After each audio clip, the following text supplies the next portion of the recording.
Nagulat si Laika sa narinig. Enrique. Dumating dito ang isang lalaki kahapon. Tinanong ko siya kung kailan pa naging for sale ang hasyenda. Ang sabi niya, sa Amerika pa lang ay nag-uusap na kami kasama ng abogado ng pamilya ko. Bumalik lang daw ako rito para ipaalam sa mga taga-hasyenda ang tungkol sa pagbebenta ng lugar. Bumuntong hininga ito at tumingin sa malayo. Tila malalim ang iniisip nito. Why would I want to sell a place like this? When did I ever make that decision? Kung ganoon, nalaman na rin pala nito ang tungkol sa balak nitong pagbebenta ng buong hasyenda. I sent the guy packing, patuloy nito. Hinding-hindi ko ipagbibili ang hasyenda. Kung ano man ang maging dahilan ko noon, siguradong hindi lang naging malinaw ang isip ko. Natuwa siya sa sinabi nito. Naisip ko nga rin yan. Matagal ka na kasing hindi nakakabalik dito, kaya siguradong hindi mo palang nakikita uli ang hasyenda, kaya ka nakapagdesisyong ibenta ito. Saglit na nawalan ito ng imik. Halata na patuloy ang malalim na pag-iisip nito. Hinayaan lang niya ito. Kung ano man kasi ang maging plano nito sa buhay nito, dapat ay ito lang ang tanging magdesisyon doon. Hindi ko ibebenta ang hasyenda, deklara nito. Maganda ang pakiramdam ko sa lugar na ito, nang tumuntong ako rito. Kahit wala akong maalala rito, alam kong maganda ang naging buhay ko noong nandito pa ako. Napangiti na lang siya. Sa kabila ng nararamdamang kalungkutan, masaya siya na malamang ligtas na ang buong hasyenda, pati na ang kinabukasan ng mga taga roon. Don't be too hard on yourself, Enrique. Tama nang hindi mo na itutuloy ang pagbebenta ng hasyenda. Tahimik na tumango lang ito. Nakausap ko na rin ang doktor na tumingin sa kaso ko. Ang sabi niya, nagkaroon ako ng head trauma. Iyon ang dahilan kung bakit wala akong maalala. Pero wala raw akong dapat ipag-alala. Hindi raw malala ang ganitong kaso. Eventually, unti-unti nang magbabalik ang alaala ko. I'm glad. Masaya siya para dito. Pero dahil nagmamahal siya, natural lang na may maliit pa ring bahagi niya ang lihim na humihiling na sana ay manatili na lang silang ganito. Kung saan tila siya lang ang nakikita nitong babae sa buhay nito. I'm not, maya-maya ay sabi nito. Natural lang na magulat siya. Enrique, bakit? Ibinaling nito ang atensyon sa malawak, at magandang kapaligiran sa harap nila. Narinig kong nagkukwentuhan ang mga katulong noong nakaraang araw. Ang sabi nila, hindi raw ako nakarating sa libing ng papa ko. Gusto kong magalit at sabihan na lang hindi totoo iyon. Sinong anak ang makakatikit sa kanyang magulang na hindi makita kahit sa mga huling sandali nito sa lupa? Kaya tinanong ko si Aling Donna. She said what I heard was true. Ni minsan, sa buong pagkakataon na nakaburol ang papa ko, hindi ako nagpakita. Yumuko ito. Marahil ay upang itago ang matinding emosyong nararamdaman nito. She reached out a hand to comfort him, but decided against it eventually. Baka kasi hindi nito magustuhan ang gagawin niya. Kaya nanatili na lang siya sa tabi nito, iyon na lang ang tangi niyang magagawa upang maipadama rito na hindi ito nag-iisa, kahit wala na ang mga magulang nito. Hindi ko man lang nagawang makapagpaalam ng maayos sa papa ko, kahit sa huling sandali. And now I found out I have plans of selling the land of my parents had always loved. He cleared his throat before continuing. Anong klaseng anak ako? Hindi ko na iginalang ang alaala ng sarili kong mga magulang. Kaya siguro kinuha ng Diyos ang alaala ko bilang kaparusahan sa pagiging walang kwento kong anak. I can only imagine just how much my poor parents suffered because of me. Hindi naman siguro ganun ang nangyari. I'm sure may valid reason ka kung bakit mo ginawa ang mga bagay na iyon. Valid? Ano ang valid reason doon? Anito sa mapait na tinig. I'm a selfish bastard. Pinagsisisihan siguro ng mga magulang ko na ipinanganak pa ako sa mundo. Hindi ako marunong magpahalaga sa mga tao, at bagay na dapat kong pinahahalagahan. Kaya hindi ko kinausap ang babaeng nagsasabing fiancé ko siya. Ayoko nang balikan ang mga alaala ko. Enrique. Gusto ko ang buhay ko ngayon. Masaya ako, magaan ang pakiramdam ko. Hindi mabuting tao ang dating ako. Ayokong balikan yun. I want to stay this way. Pagkatapos ay hinarap siya nito. Without those memories, I could start over again. To be a better person and a better son. I could love you, Laika. Napasinghap siya ng malakas kaya naitakip niya ang kanyang kamay sa kanyang bibig. Malakas din ang tibok ng kanyang puso, indikasyon na tuluyan ng nakahulagpos sa pagkakagapos niya ang puso niyang pilit niyang pinipigilang magmahal dito. Mahal kita, Laika. I don't know when I started feeling that way towards you. Basta ang alam ko, lagi kitang hinahanap. Gusto kong lagi kang nakikita at nakakasama. Gusto kong laging naririnig ang boses mo. Hinawakan siya nito sa magkabilang balikat, at tinitigan siya sa kanyang mga mata na nagbabanta ang lumuha.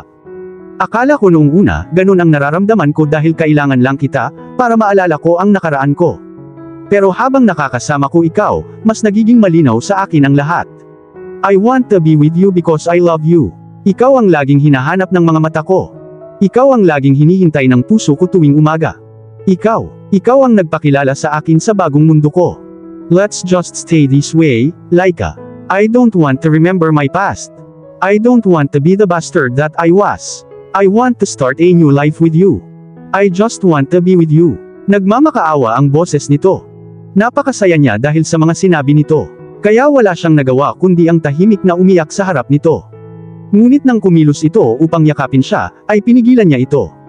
Laika, umiling siya at pilit na kinalma ang sarili upang makapagsalita ng maayos. Hindi totoo ang nararamdaman mo, Enrique. What?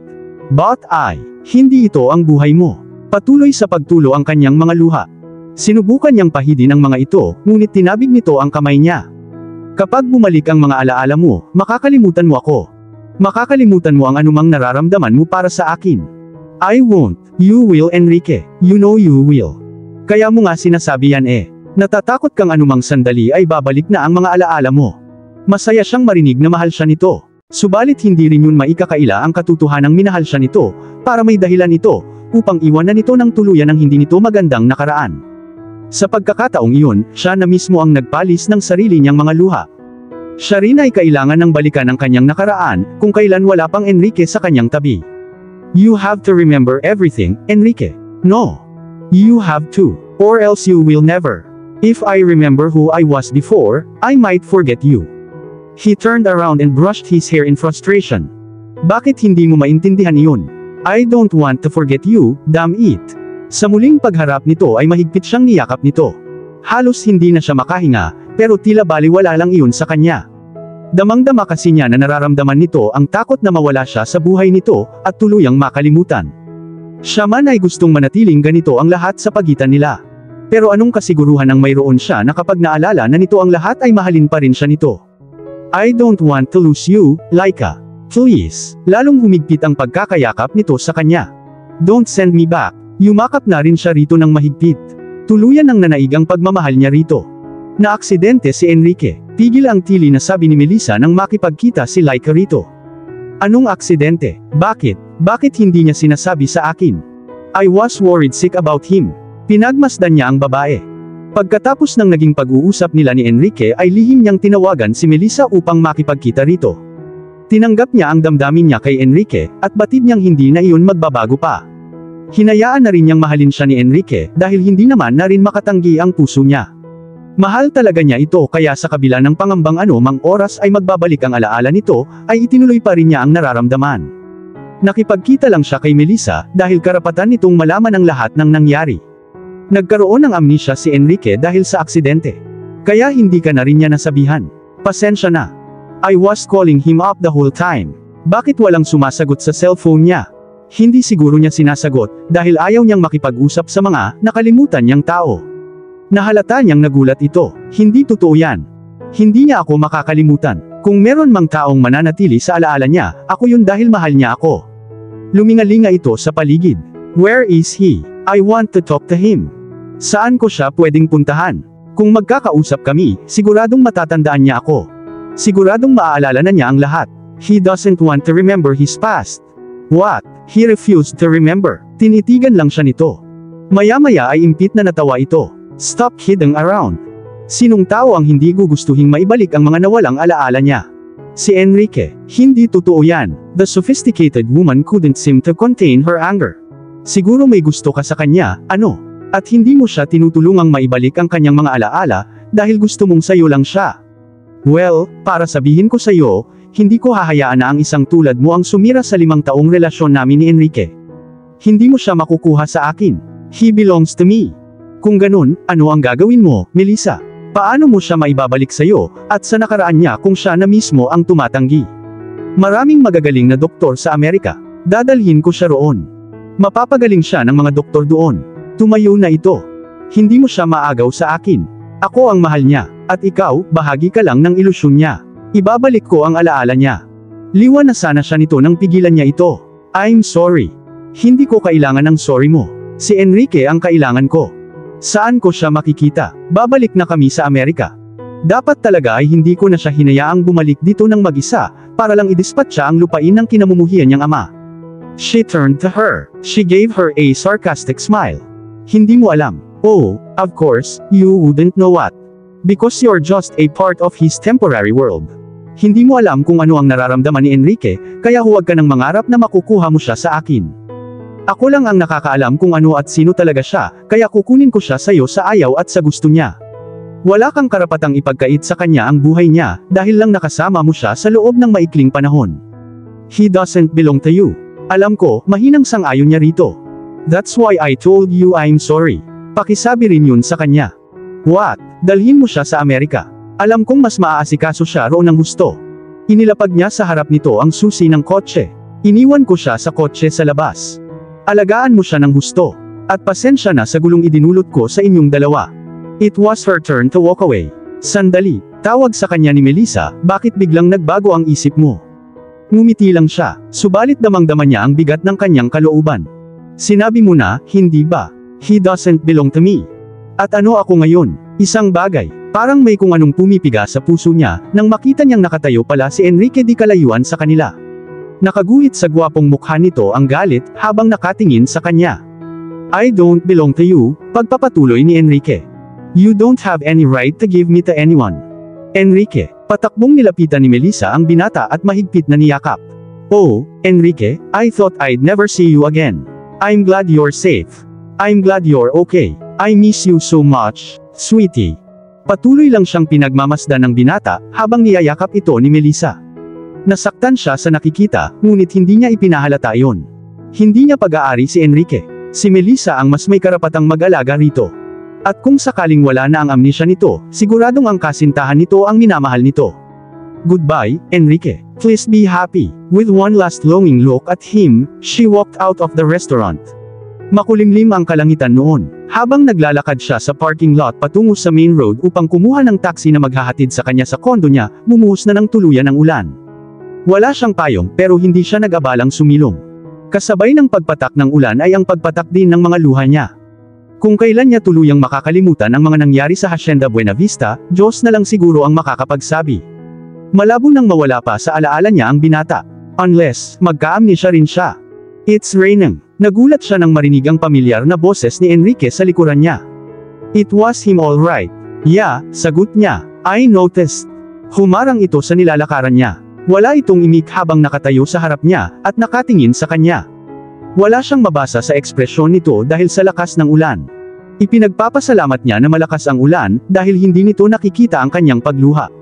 Mahal na mahal pa rin niya ito. Why did you do it, Laika? Tanong nito. Akala ko ba, nagkasundo na tayo? Mahal mo rin ako, hindi ba? Mahal kita kaya nga ayaw kong ipagkait sa'yo ang buhay mo, Enrique.